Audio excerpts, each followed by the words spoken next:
अस्सलाम वालेकुम। आज के व्लॉग के अंदर मैं डॉक्टर ज़ाकिर नाइक साहब और दीगर जो उलमा हैं उनसे चंद सवालात करना चाहता हूँ। बड़े यूनिक सवालात हैं और इनके जवाब मुझे चाहिए, क्योंकि सवाल वही बंदा करता है जिसको जवाब चाहिए होता है और जो अपने इल्म में इजाफ़ा करना चाहता होता है। लिहाज़ा मैं भी अपने इल्म में इजाफ़ा करना चाहता हूँ, इसलिए सवाल करना मेरा हक़ बनता है। और सवाल करने वाला ज़रूरी नहीं है कि वो बहुत माहिर होता है, वो सवाल उसके ज़हन में आता है, वो सवाल की तरतीब आगे पीछे हो सकती है, मगर सवाल का जो थीम है, जो मकसद है, वो समझना चाहिए उलमा को और उसका प्रॉपर जवाब देना चाहिए। तो कुछ यूनिक किस्म के सवालात हैं मेरे पास, वो मैं इन उलमा से करूँगा, डॉक्टर ज़ाकिर नाइक साहब से भी करूँगा और मैं उम्मीद करता हूँ कि वो किसी वीडियो के ज़रिए या अपने किसी प्रोग्राम में इनका जवाब ज़रूर देंगे। जैसा कि आपको पता है कि डॉक्टर ज़ाकिर नाइक साहब जो है ना आजकल पाकिस्तान के अंदर ज़ेर बहस हैं और उसकी कुछ वजूहात हैं, वो ज़्यादा मीडिया के अंदर डिस्कस हो रहे हैं। उसकी सबसे पहली वजह, जब वो इस्लामाबाद में वो आए तो स्टेज से वो चले गए, जब बच्चियाँ आई, यतीम बच्चियाँ कुछ अवार्ड देने के लिए या लेने के लिए, तो वो वहाँ पर स्टेज छोड़कर चले गए, उसकी वजह से वो डिस्कशन में है। उसके बाद फिर कराची के अंदर गए, वहाँ पर कुछ सवालात जवाबात हुए, तो एक जो पठान लड़की थी, उसका जो सवाल था वो ज़्यादा जो है ना वायरल हुआ है, उसकी वजह से ज़्यादा वो डिस्कशन में आए कि जिसने पेडोफिलिया के हवाले से बात की थी और मुख्तलिफ यूजरी और दीगर जो जराइम पाए जाते हैं सोसाइटी के अंदर, उस हवाले से बात की थी। तो उसका जो जवाब डॉक्टर ज़ाकिर नाइक साहब ने दिया था, उस हवाले से भी वो काफ़ी डिस्कशन में है मीडिया के अंदर। इसके बाद जो पीआईए का मामला है, उस हवाले से भी काफ़ी डिस्कशन में है।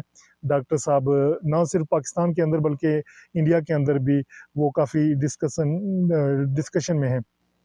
तो पीआईए के बाद जनाब एक जो उन्होंने औरतों को बाज़ारी औरत कहा है, इस हवाले से भी जो है ना वो काफ़ी मीडिया की जो है ना तवज्जो का मरकज़ बन रहे हैं।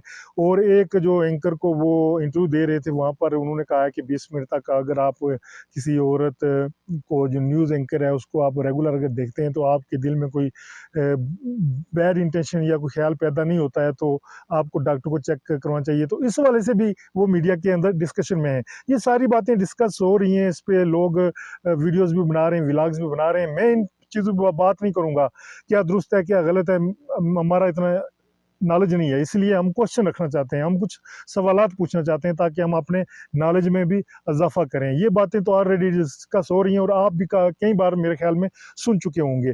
तो सबसे पहला मैं ये यहाँ पर सवाल डॉक्टर ज़ाकिर नाइक साहब से और दीगर उलमास के सामने जो रखना चाहता हूँ, वो बाज़ औक़ात यूनिक किस्म के सवालात आते रहते हैं दिमाग के अंदर, तो उनका खोज करनी चाहिए, उनका जवाब तलाश करना चाहिए, ताकि आपके भी और आपकी वजह से दूसरे लोग के इल्म में भी इज़ाफ़ा हो।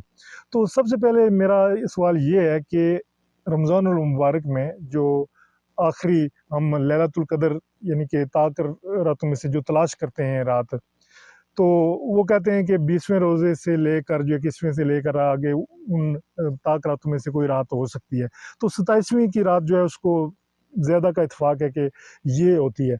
तो उसमें ये कहा जाता है कि जी वो बरकत वाली रात होती है और फ़रिश्ते उतरते हैं, ये तो दुरुस्त बात है, सच्ची बात है। या इस रात को जो है ना इबादत करनी चाहिए। तो लोग मुसलमान जो है इबादत भी करते हैं और उसमें कोई एक घड़ी ऐसी होती है जो दुआ की कबूलियत की घड़ी होती है। तो वो दुआ की कबूलियत की घड़ी में मेरा सवाल यहाँ पर ये है कि हम पाकिस्तान, इंडिया, बांग्लादेश या जो इन ममालिक के अंदर रहते हैं, जहाँ पर जब वो फ़रिश्ते उतरते हैं और दुआ की कबूलियत की घड़ी जो होती है, जब दुआएँ करते हैं, हम इबादत करते हैं, तो वो जो कबूलियत के जो लम्हात होते हैं, वो लम्हात हमारे मुल्कों के अंदर उस वक़्त रात होती है। लेकिन अमेरिका और दीगर ममालिक जहाँ वो जो लम्हात हैं उस वक़्त दिन का टाइम होता है, तो वो उस दिन के वक़्त तो वो लोग अपने काम-काज में मसरूफ़ होते होंगे, तो वो उन लम्हों को कैसे तलाश कर सकते हैं?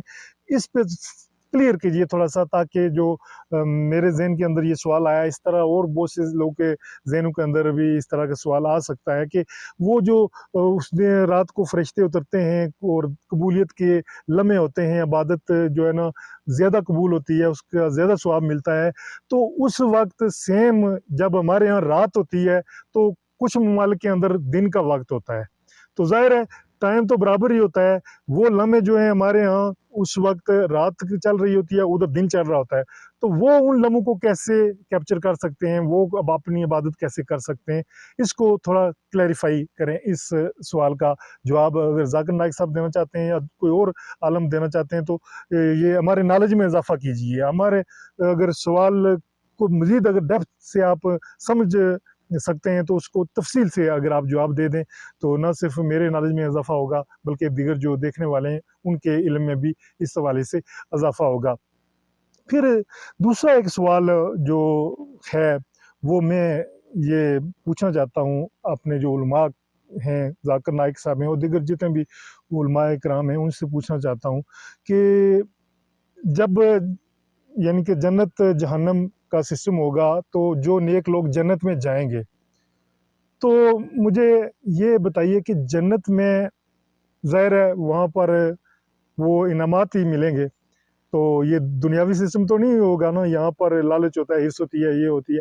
लेकिन वहाँ पर जो टाइम पास होता है यानी कि टाइम गुजारने के लिए कोई एक्टिविटी करनी पड़ती है। मसलन मैं इस वक्त वीडियो बना रहा हूँ तो उसमें भी कुछ टाइम लगेगा, टाइम सर्फ होगा, तो वो जो टाइम होता है, वक्त किस तरह से क्या करके वो वहाँ पर गुजारेंगे, मसलन क्या जो जनती लोग हैं उनकी क्या एक्टिविटीज़ होंगी, वो वहाँ पर वक्त कैसे गुजारेंगे, ये थोड़ा सा तफसील से इसका जवाब दे दीजिए, मेहरबानी होगी।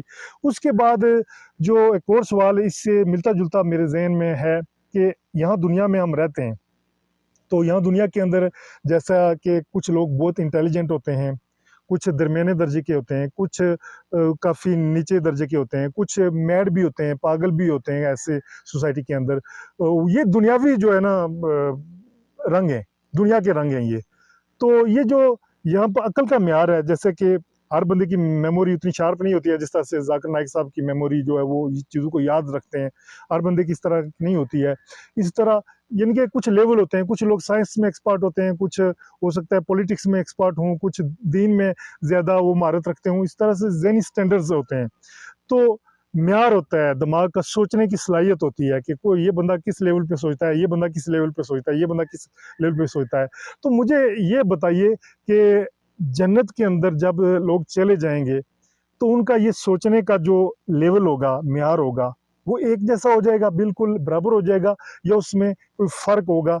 ये तफ़सील से ये सवाल मेरे ज़हन में आ रहा था और यकीनन और बहुत से लोग के ज़हन में भी ऐसे सवालात होते हैं, तो उनको भी जवाब मिल जाएगा। तो मेहरबानी करके इस सवाल का भी जवाब दीजिए कि वहाँ पर जो अक़ल का म्यार होगा, ज़हनी लेवल होगा, यहाँ पर चाहे एक बंदा पागल रहा हो, एक बंदा बहुत आला अक्लमंद रहा हो, एक बंदा दरमियाने दर्जे का रहा होगा, तो वहाँ पर इनके अक्ल के लेवल जो हैं क्या सब के बराबर हो जाएँगे या कि क्या सिलसिला होगा? थोड़ा-सा इस कुरान और सुन्नत के हवाले से इस पे रोशनी डालिए ताकि मेरे समेत बहुत से और लोगों के इल्म में इज़ाफ़ा हो सके। अच्छा, उसके बाद मैं थोड़ा-सा दुनियावी मामलात पे बात करेंगे कि ये जो क्लीन शेव अक्सर पाकिस्तान के अंदर देखा गया है कि जो मुल्क के सरबराह बनते हैं, ज़्यादातर उनकी दाढ़ी नहीं होती है या बाज़ क्लीन शेव भी होते हैं। कोई दाढ़ी वाला हो जिनको कम मसाले हैं। ज़्यादातर जो इस्लामी ममालिक के अंदर जो वज़ीर-ए-आज़म बनते हैं या हेड ऑफ़ गवर्नमेंट होते हैं, उनमें से बहुत सी की बाद में तो रख लेते हैं, लेकिन जब वो अपने टेन्योर में होते हैं, जब वो अपना वो पीरियड एन्जॉय कर रहे होते हैं, तो उस दौरान उनकी शायद दाढ़ी नहीं होती है, ठीक है? मूँछें बाज़ की शायद हो सकती हैं, बाज़ की नहीं, मूँछें भी नहीं होती हैं। तो ये मुझे ये बताइए कि ये जो हुक्मरानी है, ये इक़्तिदार है, ये अल्लाह की देन होता है। तो क्या ये बगैर दाढ़ी के लोग अंदर से मौलवी टाइप होते हैं या इनके अंदर कोई अच्छी बात होती है, कोई न कोई खूबी होती है तो अल्लाह ताला इनको नवाज़ता है ना और एक मुल्क का सरबराही दे देता है, क्योंकि अल्लाह के सिवा तो कोई नहीं दे सकता है। तो अल्लाह जो करता है तो हो जाता है। तो ज़्यादातर देखा गया है कि पाकिस्तान के अंदर भी अगर चेक किया जाए तो ज़्यादातर जो बगैर दाढ़ी के और क्लीन शेव जो है ना वज़ीर-ए-आज़म रहे हैं। तो इस पे तफ़सील डालिए कि क्या इसमें जो बगैर दाढ़ी के वज़ीर-ए-आज़म हैं, वो अंदर से अच्छे ही होते होंगे या कोई क्या खूबी होती होगी कि उनको इक़्तिदार मिलता है? और क्यों जो ज़्यादातर मज़हबी लोग होते हैं, वो बहुत कम ही जो है ना बड़ी पोस्ट जो वज़ीर-ए-आज़म लेवल की पोस्ट होती है उस तक पहुँच पाते हैं। इसकी क्या वजूहत हो सकती हैं? इस पे भी रोशनी डालिएगा ताकि मेरे समेत जो बाकी लोग हैं उनके नॉलेज में भी इज़ाफ़ा हो सके। इसके अलावा और भी बहुत से सवाल हैं। मैं यहाँ पर ये पूछना चाहता हूँ कि जो ख़वातीन हैं, दुनियावी लेवल का सवाल है कि ख़वातीन क्या ये और बहुत से लोग सवाल पूछ चुके हैं, लेकिन मेरा पूछने का थोड़ा-सा अंदाज़ डिफरेंट होगा कि जो ख़वातीन हैं, क्या ये काम कर सकती हैं, जॉब कर सकती हैं, यानी कि वर्क कर सकती हैं बाहर जाके? मसलन किसी के आगे नौकरी करना, जिस तरह से कर रही हैं पाकिस्तान के अंदर भी, इंडिया के अंदर भी, दीगर ममालिक के अंदर ख़वातीन जॉब कर रही हैं, मुख्तलिफ़ शोबों के अंदर। तो क्या ये जॉब कर सकती हैं? जब अगर ख़वातीन जॉब कर सकती हैं तो मिसाल के तौर पर जो ख़वातीन की कमाई होती है वो हलाल होती है या हराम होती है, और उस कमाई पे जो है ना किस-किस का हक होता है। मिसाल के तौर पर अब आप देखें कि पुलिस डिपार्टमेंट के अंदर भी ख़वातीन काम कर रही हैं, तो वहाँ वो ज़ाहिर है मर्दों के शाना-बशाना काम करती हैं, तो वो तो मर्द तो उनको देखते हैं, वो मर्दों को देखती हैं। इसी तरह फ़ौज के अंदर भी जो है ना लड़कियाँ मौजूद हैं, वो भी ट्रेनिंग करती हैं, एक्सरसाइज़ करती हैं, उनके फ़िगर नुमायाँ होते हैं जब ट्रेनिंग करती हैं, एक्सरसाइज़ करती हैं, वो मर्दों के सामने ये। और इसके अलावा जो अस्पतालों के अंदर नर्सेज़ होती हैं, जॉब करती हैं, तो वो डॉक्टर और नर्सेज़ वो जब इकट्ठे बाज़-औक़ात काम कर रहे होते हैं, तो ये क्या जायज़ है? और अगर फ़र्ज़ करें वो औरत कोई काम ना करे, जॉब ना करे, तो जब जॉब नहीं करेगी तो कोई हमारे यहाँ कोई औरत जो है ना प्रेग्नेंट हो जाती है, जो उसकी प्रेगनेंसी का जो मामला है घर पे हल नहीं हो रहा है और उसको डॉक्टर के पास लेकर जाना पड़ता है, तो अगर वहाँ पर औरतें जॉब नहीं करेंगी, कोई लेडी डॉक्टर नहीं होगी, तो क्या हम जो मर्द डॉक्टर हैं उनसे चेकअप करवा सकते हैं? क्या मर्द जो डॉक्टर हैं वो एक जब कोई क्रिटिकल मामला आ जाए तो एक औरत का ऑपरेशन करना पड़ जाता है किसी भी मामले में, तो क्या मर्द डॉक्टर औरत का ऑपरेशन कर सकते हैं? जब ऑपरेशन करेंगे तो ज़ाहिर है उसमें बेपर्दगी तो होती है। तो इसमें आपकी क्या राय है कि ख़वातीन डॉक्टर होनी चाहिए या मर्द डॉक्टर? जब ख़वातीन अगर जॉब नहीं कर सकती हैं तो फिर वो डॉक्टर कैसे बनेगी? तो फिर इसमें जो मर्द डॉक्टर हैं वो भी जब क्रिटिकल मामला हो जाएगा तो जो फैमिली मेंबर होते हैं वो तो एक्सपर्ट नहीं होते हैं, वो तो डॉक्टर नहीं होते हैं, तो वो उन्हें डॉक्टर के पास ही लेकर जाना होता है। तो ऐसी सूरत-हाल में मुझे रहनुमाई कीजिए कि ऐसे में क्या मर्द जो डॉक्टर हैं ख़वातीन का चेकअप कर सकते हैं? ख़ासकर जब कोई ऑपरेशन या क्रिटिकल मामला सामने आ जाए, किसी किस्म की पेचीदा बीमारी सामने आ जाए, तो उसमें क्या वो ऐसा कर सकते हैं? इस पे रोशनी डालिएगा ताकि मेरे समेत जो और बहुत से लोग हैं वो उनके जो है ना नॉलेज में इज़ाफ़ा हो सके। और क्या जो ख़वातीन जॉब करती हैं, चाहे वो अंदरूनी मुल्क करती हैं, बैरून मुल्क करती हैं, जायज़ है या नाजायज़ है? इनकी कमाई जायज़ है या नाजायज़ है? इस हवाले से भी आप रोशनी डालिएगा। इसके बाद यहाँ पर एक और सवाल जो है वो ये बनता है कि तालीम हम हासिल करते हैं, इल्म हासिल करते हैं, लेकिन जब तक तरबियत नहीं होगी, वो तालीम का वो उतना वो फ़ायदा हासिल नहीं कर पाएँगे। तो तालीम के साथ-साथ तरबियत कितनी ज़रूरी है? हमारे स्कूल के अंदर क्या तालीम के साथ-साथ तरबियत के लिए भी कोई पीरियड रखा जाना चाहिए ताकि लोगों की अच्छी तरबियत हो? क्योंकि हमने देखा है कि बाज़ लोग इल्म हासिल करने के बावजूद भी उनकी तरबियत कोई ख़ास नहीं होती है और उनकी वजह से माशरे के अंदर फितना-फ़साद, लड़ाई-झगड़े पैदा होते हैं, और बाज़ लोग इतने ज़्यादा पढ़े-लिखे नहीं होते हैं, ब लेकिन उनकी वजह से जो है ना अमन कायम होता है।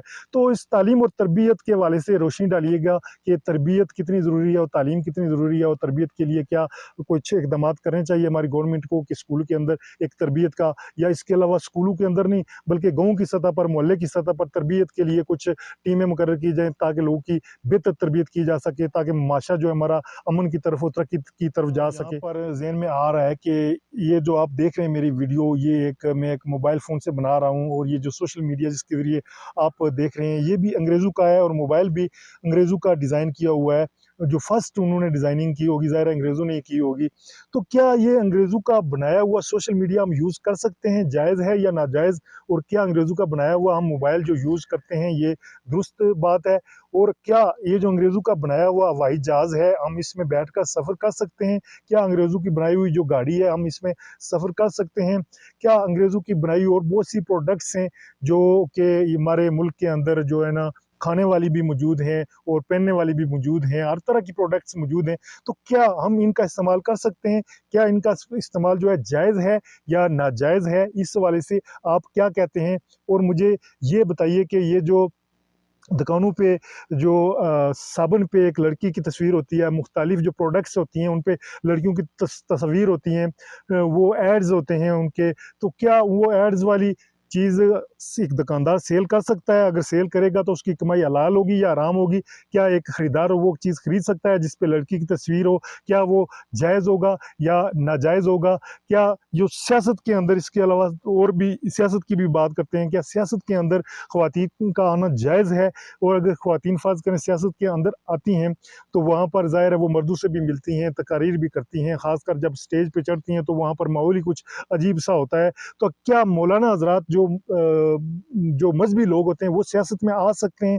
अगर वो सियासत में आएँगे तो उनको लड़कियों से भी बात करनी पड़ेगी, बैरून मुल्क भी जाना पड़ेगा, वहाँ डेलीगेशन जाते हैं, वहाँ बातचीत करनी पड़ेगी। तो क्या ये जायज़ है जो इन लोग का सियासत में आना? और इस हवाले से तफ़सील से बताइएगा।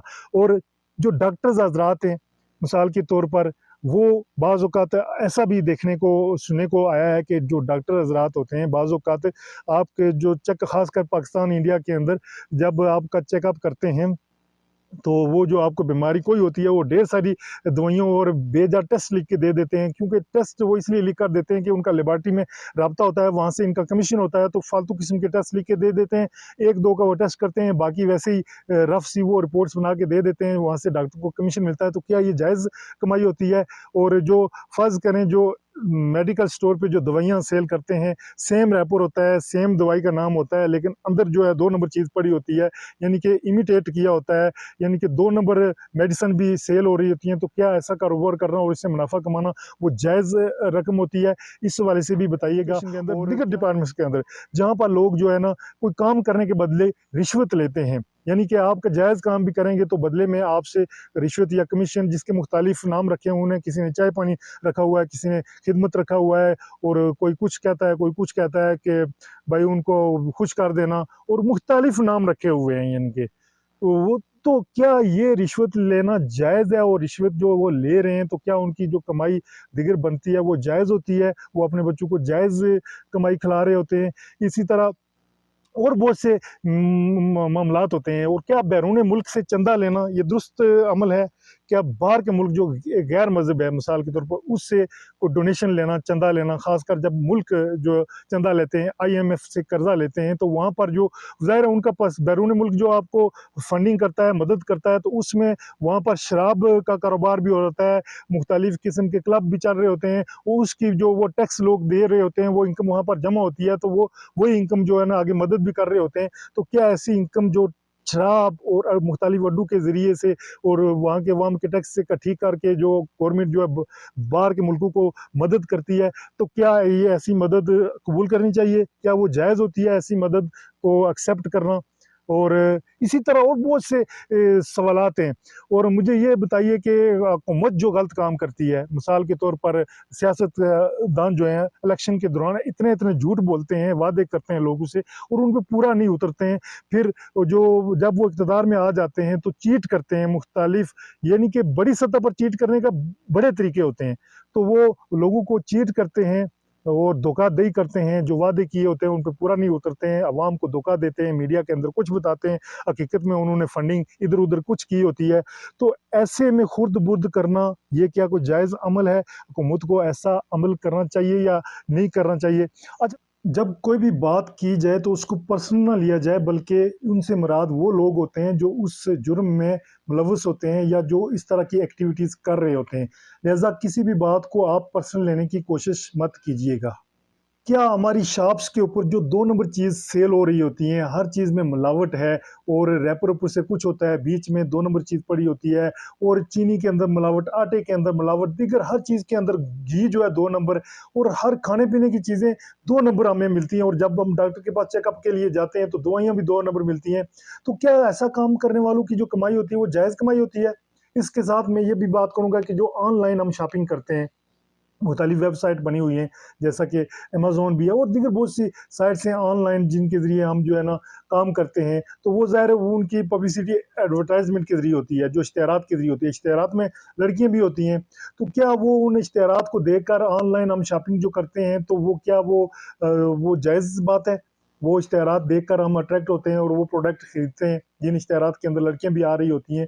तो क्या ये ऑनलाइन इस तरह से शॉपिंग करना वो जायज़ होती है? इस वाले से भी रोशनी डालिएगा। साथ साथ दिगर मैं सवालात भी आपसे पूछता जाऊँ। एक सवाल और मेरे ज़हन में आ रहा है कि बाज़ औक़ात जब हम चलते होते हैं तो आजकल गाँव देहात या दीगर इलाकों में आप जो चींटियाँ होती हैं, छोटी चींटियाँ होती हैं, वो ये कहा जाता है कि आप अगर चींटी के ऊपर पाँव रखते हैं, उसको मारते हैं तो गुनाह है, बहुत बड़ा गुनाह है। लेकिन आजकल देखने में आया है कि बाज़ औक़ात जो रास्ता होता है उसी पे चींटियों की इतनी ज़्यादा कतार होती है कि आपको अगर जानते हुए भी बाज़ औक़ात पाँव ऊपर आ ही जाता है, तो वो चींटी कोई ना कोई मार ही जाती है।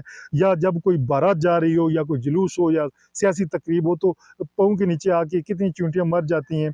और बाज़ औक़ात मैंने कहा है कि चींटियाँ वो चाल ही रास्ते में ही हो रही होती हैं, जो है वहीं रश पड़ा होता है। तो वहाँ से जब लोग गुज़रते हैं तो बाज़ औक़ात जानते हुए भी उनका पाँव बचाते-बचाते भी आ जाता है। तो ऐसे में बताइएगा कि क्या इसका वो होना चाहिए कि किस तरह से ये जो इससे बचा जा सकता है? और एक और बात कि आजकल जो है ना, हम फ़ौरी तौर पर मिसाल के तौर पर ये मैं वीडियो बना रहा हूँ, मेरी आवाज़ है, तो एआई जो है ना, आर्टिफ़िशियल इंटेलिजेंस, इसकी मदद से जो है ना, वो मसनूई तौर पर मसलन किसी बंदे को मशहूर बंदे की पिक्चर लेकर उसकी ऑडियो भी सेम आर्टिफ़िशियल इंटेलिजेंस से जो है ना, वो जनरेट करके उससे कोई भी बयान दिलवाया जा सकता है। तो आर्टिफ़िशियल इंटेलिजेंस की मदद से जो है ना, वो जनरेट करके आपकी आवाज़, आपकी तस्वीर तो कुछ भी बुलवाया जा सकता है। तो क्या तहकीक करना ज़रूरी होता है? तहकीक कर लेनी चाहिए जब भी कोई बात, कोई स्टेटमेंट आपके सामने आती है किसी के हवाले से, तो फ़ौरन एक्शन करने के बजाय पहले तहकीक कर लेनी चाहिए और इसके ऊपर रोशनी डालिएगा, तफ़सील से रोशनी डालिएगा। उसके अलावा मैं एक और बात करना चाहता हूँ कि क्या गैर मुस्लिम से जो है ना कर्ज़ा लिया जा सकता है, मदद ली जा सकती है? और गैर मुस्लिम ने क्या पता वो किस ज़राए से पैसे कमाए हों और वो आप जब लेंगे तो इस्तेमाल करेंगे तो क्या वो आपके लिए जायज़ होंगे या नहीं जायज़ होंगे? इस तरह के और बहुत से सवालात जो हैं मेरे ज़हन में आ रहे हैं। अगर आपके ज़हन में भी कोई सवाल आ रहा है तो वो कमेंट बॉक्स के ज़रिए आप पूछ सकते हैं और मैं उम्मीद करता हूँ कि मुख्तलिफ़ उलमा जो हैं, जो ज़ाकिर नाइक साहब जो हैं उनकी समेत और दीगर भी जो पाकिस्तान के अंदर उलमा हैं, इंडिया के अंदर भी मौजूद हैं, बांग्लादेश के इवन जहाँ भी उलमा मौजूद हैं, वो जो है ना इन सवालों के जवाब देने की कोशिश करेंगे और ताकि मेरे समेत जो दीगर लोग हैं उनके इल्म में इज़ाफ़ा हो सके। दौरान वीडियो किसी बात की वजह से अगर आप कोई किसी की दिल आज़ारी हुई हो तो मैं माज़रत ख़्वाह हूँ, क्योंकि बाज़ औक़ात सवाल जब पूछे जाते हैं तो उसमें ज़रूरी नहीं है कि हर सवाल जो है हर बंदे की नेचर के मुताबिक हो। इसलिए आपसे माज़रत ख़्वाह हूँ, अगर आपको बुरा लगा, अगर आपको सवाल अच्छे लगे हैं तो मैं उम्मीद करता हूँ कि आपके नॉलेज में भी इज़ाफ़ा होगा। आप चैनल को ज़रूर सब्सक्राइब करें ताकि मज़ीद वीडियोज़ और व्लॉग्स इस चैनल पर आपको मिलते रहें। मैं हूँ अल्ताफ़ मलिक और आप देख रहे हैं अल्ताफ़ मलिक व्लॉग्स। शुक्रिया, अल्लाह हाफ़िज़।